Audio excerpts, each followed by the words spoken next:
મિત્રો, આજે આપણે આંગણવાડીમાં ચાલતા મમતા દિવસ વિશેની માહિતી લઈએ.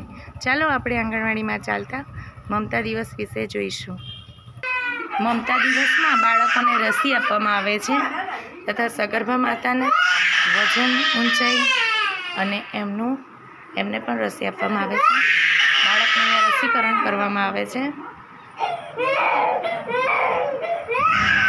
અહીંયા દવાઓ છે, સેનેટાઈઝર અને બાળકોનું વજન કરવામાં આવે છે. આશાબેન દ્વારા વજન અને ઊંચાઈ કરવામાં આવે છે. સગર્ભા માતાનું આરોગ્ય તપાસ કરવામાં આવે છે. તેમનું બીપી ચેક કરવામાં આવે છે.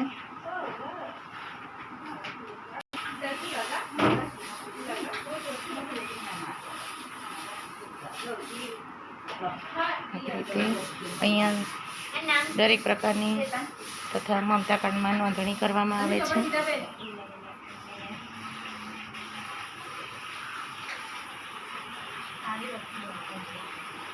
આવી રીતે આંગણવાડીમાં મમતા દિવસની ઉજવણી કરવામાં આવે છે.